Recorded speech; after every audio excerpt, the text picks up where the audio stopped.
Hey y'all, just some Kayak Catfish. I don't know how well you can see me right now because we're right here at first light. It's still a little bit dark out here, so hopefully I'm showing up on the camera there, but I'm just now getting set up. I am fishing another creek mouth today. If you watched my last video, which I actually filmed yesterday, I was positioned at a creek mouth and had some success, got on some good blue cats, and that particular creek mouth was about 30 feet deep. So I'm fishing a different creek mouth here today, but this one is 32 feet. And so we're going to give it a chance here and see how it goes.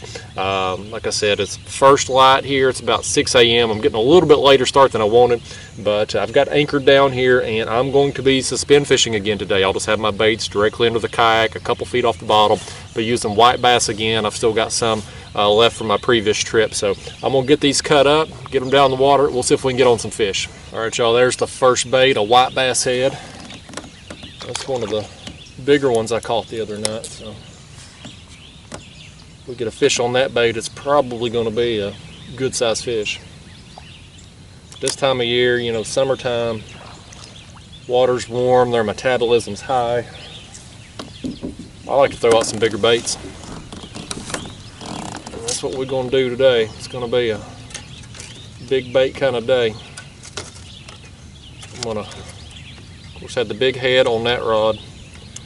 This rod here, I'm going to put another head on. This one's going to be just a smaller head though.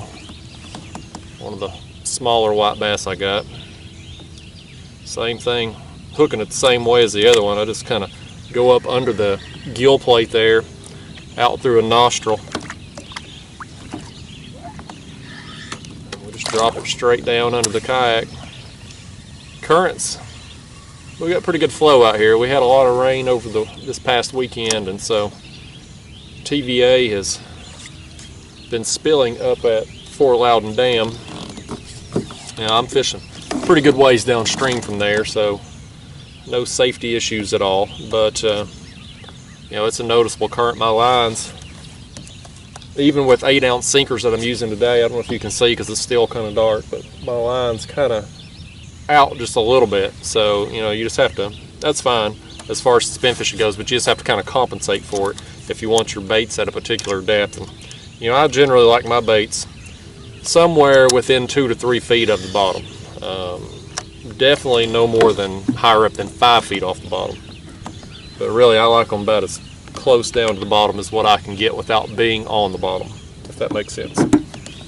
Alright y'all, there's that final bait, just a big hunk of white bass. Now on these body sections you can see there, I trim that fin off. I take some kitchen shears and I cut that off because sometimes I feel like that interferes with the barb there if that kind of flares up after the fish hits it. So I like to trim that off, and you know, I don't know if you can tell on the camera, like I said, it's still dark, but I don't hook these white bass very deep on the body sections. You just don't have to. The white bass is a very tough bait.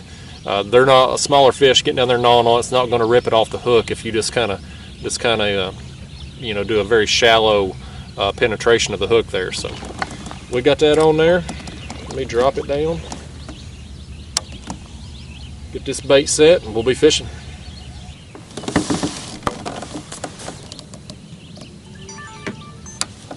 Action right here on that rod. Look at that. That's on that smaller head.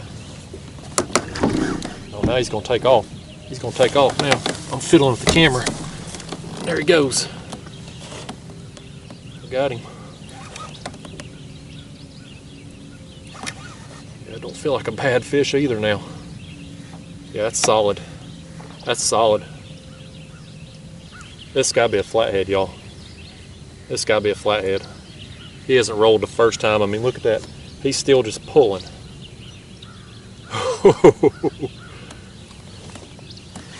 I ain't getting my hopes up though until I get him in here. As y'all saw what happened to me a couple videos ago.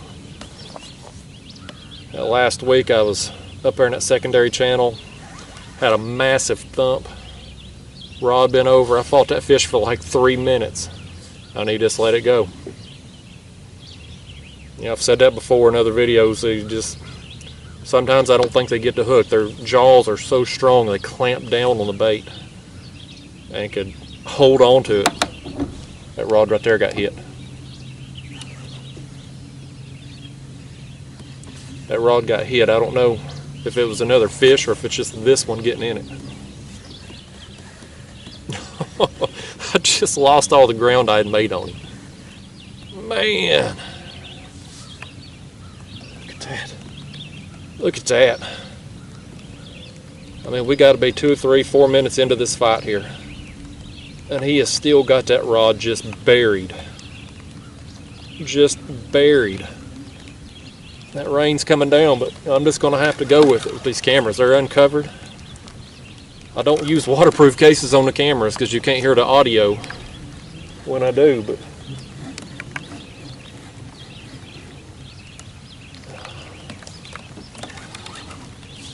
I can see that fish on my graph right now as I'm fighting him.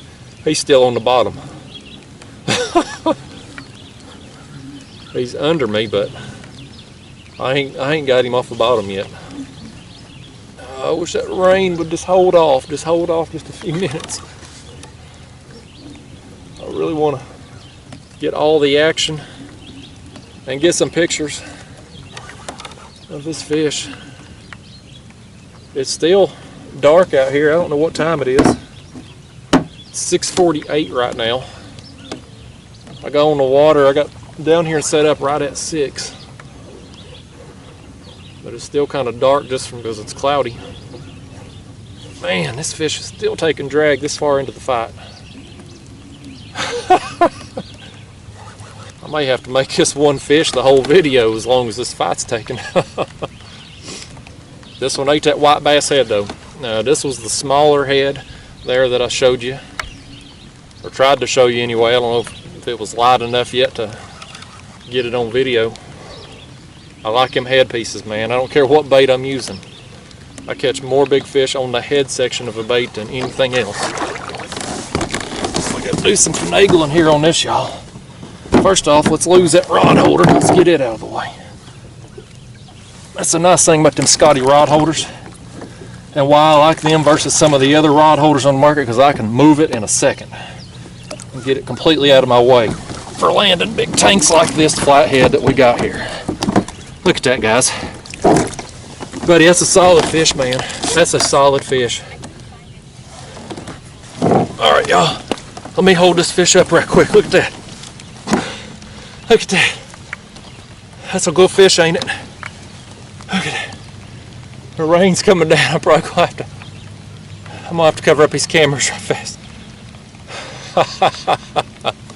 Look at that.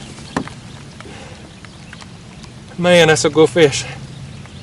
I'm gonna get him some pictures here on this measuring board, get some links, but this rain's coming down pretty hard. I gotta cover up these cameras right quick.